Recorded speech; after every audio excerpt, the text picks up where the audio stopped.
नमस्कार, हरियाणा डायरी में आपका स्वागत है। हमारे साथ मौजूद है भाजपा के जिला अध्यक्ष तेजेंद्र ढूल जी। और आज हम बात करते हैं जुलाना नगर पालिका चुनाव को लेकर। तेजेंद्र जी नमस्कार। जी नमस्ते, बहुत बहुत धन्यवाद। सीधे सवाल पर आते हैं, जुलाना के चुनाव में भाजपा कहां खड़ी हुई दिखाई दे रही है आपको? जुलाना के चुनाव में मैं दो तरीके से इस क्वेश्चन का आंसर देना चाहूँगा। एक तो जिलाध्यक्ष होने के नाते और एक यहाँ का जो है जुलाना विधानसभा का वोटर होने के नाते से। जिलाध्यक्ष होने के नाते से बड़ी अच्छी उमंग है लोगों के अंदर। 14 के 14 वार्ड में खुशियाँ हैं, और खुशियाँ भी मैं आपको बताऊं क्योंकि उन लोगों को लग रहा है कि पहली बार ऐसा होगा कि भाजपा का जो है यहाँ से व्यक्ति जीतेगा और भाजपा का चेयरमैन बनेगा।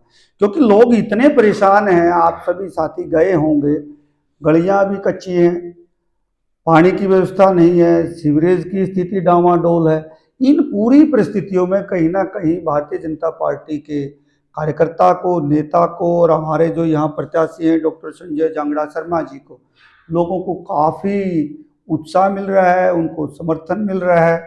ये तो था मेरा जिला अध्यक्ष होने के नाते और एक कार्यकर्ता होने के नाते, क्योंकि मैं इस विधानसभा का एक वोटर भी हूँ।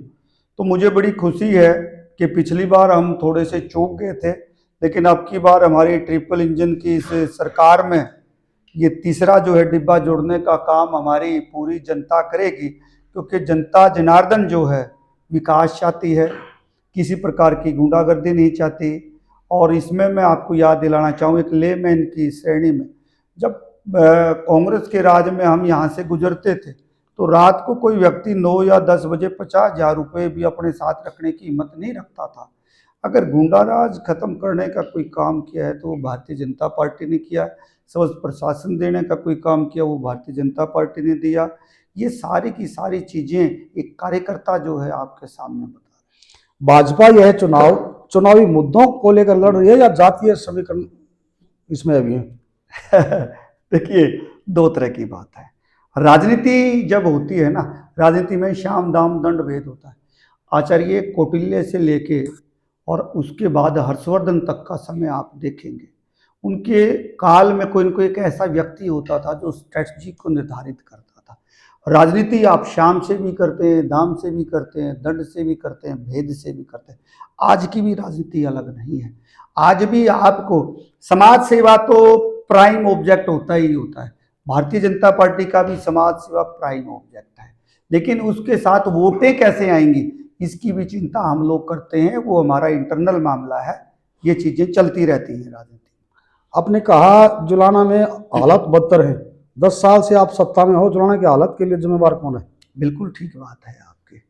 जुलाना की हालात के लिए कोई जिम्मेवार नहीं है। कई बार ना किसी चीज़ का भाग्य होता है।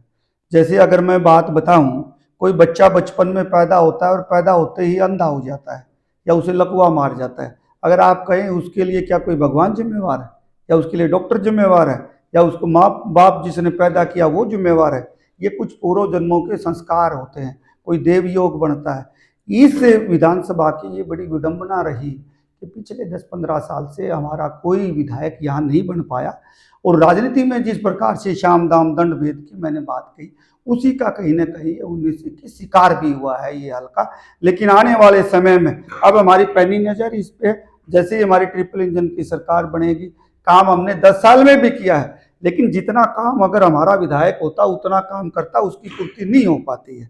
इसलिए ये बिल्कुल सत्य बात है। आगे आने वाले समय में 29 तक आपने जो बातें बताई और जो मैंने आपको आश्वासन दिया, उनमें से हम मैक्सिमम काम करने का प्रयास करेंगे। कल प्रचार में भाजपा के कौन कौन बड़े नेता रहे? कल हमारे यहाँ एक सिस्टम है, माननीय मुख्यमंत्री जी से और माननीय प्रदेशाध्यक्ष जी से बड़ा कोई नेता नहीं होता। और स्वयं माननीय मुख्यमंत्री जी इस धरा पे पहुंच रहे हैं। हम सब कार्यकर्ताओं में उत्साह का माहौल है। 14 के 14 वार्डों से सभी कार्यकर्ता, सभी नेता, सभी जनों के साथी जो है मिलकर माननीय मुख्यमंत्री जी का स्वागत करेंगे। और हमारे संभव है हमारे कुछ मंत्रीगण भी माननीय मुख्यमंत्री जी के साथ यहाँ पहुंचेंगे। ये सभा स्थल कहाँ रहेगा? क्या जी? रैली कहाँ पे रहेगी? रैली पुरानी अनाज मंडी में रहेगी जी। रैली बेसिकली क्या है, ये हम रैली नहीं रखना चाहते थे क्योंकि चुनाव का समय है, बहुत सारी बाउंडेशन होती है। लेकिन अलग अलग वार्डों से लोग अपनी इच्छा के साथ निकल के आए कि जी हम मिलना चाहते हैं। अब मिलाने के लिए हमें कोई स्पेस चाहिए था, ये रैली नहीं है, ये लोगों की जन भावनाओं का ध्यान में रखते हुए एक गैदरिंग है, इसको आप रैली नहीं कह सकते। मिलन समारोह, ये एक मिलन समारोह है, ये एक जनसभा टाइप है, लोग इकट्ठे होंगे। हमने रैली की कोई तैयारी नहीं की है, अब रैली की तैयारी करते तो उस चीज में हम लगते, लेकिन एक जनसभा है, लोगों के अंदर जो है माननीय मुख्यमंत्री जी का इतना क्रेज है, माननीय मुख्यमंत्री जी की हंसी को देखना चाहते हैं, माननीय मुख्यमंत्री जी को देखना चाहते हैं, उनकी बात सुनना चाहते हैं। जी धन्यवाद। ये थे तेजेंद्र ढुल जी, नमस्कार। बहुत बहुत धन्यवाद आपके दर्शकों को, नमस्कार।